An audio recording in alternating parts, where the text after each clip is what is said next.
இன்றைக்கி நம்ம என்ன செய்ய போகிறோன்னா ஓட்ஸ் தோசை தாங்க செய்ய போகிறோம். இது டயட்டில் இருக்கவங்க எல்லாருமே டயாபெட்டிக்ஸ் எல்லாருமே இதை சாப்பிட்லாம். ஓட்ஸ் ரொம்ப சாப்பிட பிடிக்காதவங்க இந்த மாதிரி தோசை பண்ணி கூட நீங்கள் எடுத்துக்கலாம். இந்த ஹெல்த்தியான ஓட்ஸ் தோசை எப்படி செய்யலான்றதை பார்க்கலாம் வாங்க. 1 கப் அளவுக்கு ஓட்ஸ் எடுத்து இந்த மாதிரி தண்ணியில் ஊற வச்சுருக்கேன். அரை மணி நேரம் ஊறுனா போதும், கொஞ்சம் சாஃப்டாகவே ஆயிடுச்சு.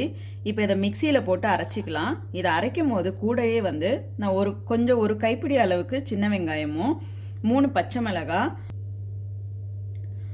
ஒரு பூண்டு பல், அரை துண்டு இஞ்சி இது எல்லாமே எடுத்திருக்கேன். இது எல்லாத்தையும் சேர்த்து நல்லா தோசை மாவு பதத்துக்கு அரைச்சி எடுத்துக்கலாம். இப்போ இந்த அளவுக்கு தோசை மாவு பதத்துக்கு நல்லாவே அரைச்சி எடுத்துக்கிட்டாச்சு. இதுக்கு தேவையான உப்பும் நீங்கள் சேர்த்து கலந்து இந்த மாதிரி ரெடியாக வச்சுக்கோங்க. இப்போ இதுக்கு தேவையான வெங்காயத்தை நம்ம வணக்கி எடுத்துக்கலாம். பேன் நல்லா ஹீட் ஆகிடுச்சு. 1 டேபிள் ஸ்பூன் ஆயில் ஆட் பண்ணிக்கலாம்.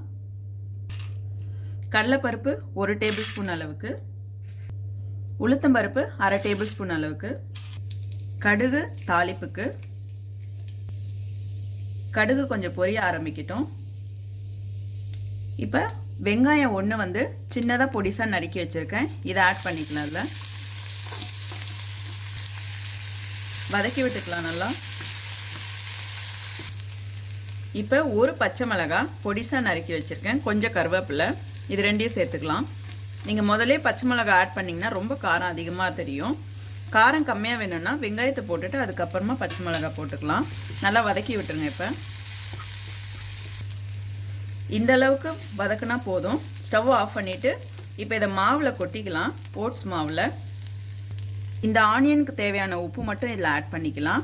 நல்லா கலந்து விட்டு ஸ்டவ் ஆஃப் பண்ணிவிட்டு இறக்கி வச்சிடலாம். இதை இப்போ ரெடி பண்ணி வச்சுருக்க இந்த ஓட்ஸ் மாவில் இந்த ஆனியன் ஃபுல்லாக வதக்கின எல்லாத்தையுமே போட்டுடலாம். இப்போ கொஞ்சம் பொடிசாக நறுக்கின கொத்தமல்லி இதில் ஆட் பண்ணிக்கலாம். நல்லா வாசனையாகவும் இருக்கும். நல்லா கலந்து விட்டுக்கோங்க.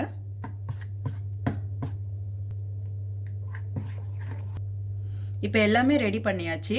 நம்ம பேன் ஹீட் பண்ணி தோசை ஊற்ற ஆரம்பிக்கலாம். தோசைக்கல்லை நல்லா ஹீட் ஆகிடுச்சு. இப்போ இந்த மாவை இதில் அப்ளை பண்ணலாம். தோசை ஊற்றிக்கலாம்.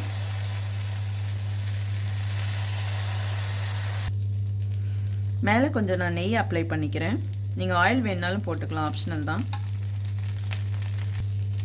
ஒரு 2 மினிட்ஸ் ஆகிடுச்சு. ஒரு சைடு ஃபுல்லாக வெந்திருக்கும். இந்த மாதிரி லைட்டாக திருப்பி விட்டுக்கலாம்.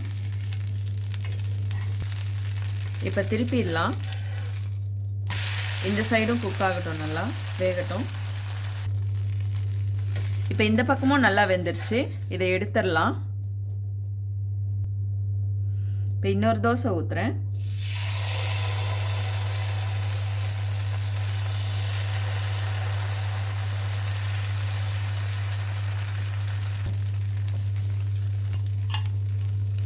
இப்போ நெய் கொஞ்சமாக ஆட் பண்ணிக்கிறேன். இப்போ இதையும் திருப்பி போட்டுக்கலாம். நல்லா வேகட்டும். இப்போ நல்லா வெந்துருச்சு. எடுத்துடலாம் இதை. இதே போல் எல்லா தோசையும் நம்ம ஊற்றி எடுத்துடலாம். சூப்பரான ஓட்ஸ் தோசை ரெடி ஆகிடுச்சு. இதை நீங்களும் வீட்டில் ட்ரை பண்ணிவிட்டு எப்படி இருக்குன்னு கமெண்ட்டில் சொல்லுங்கள்.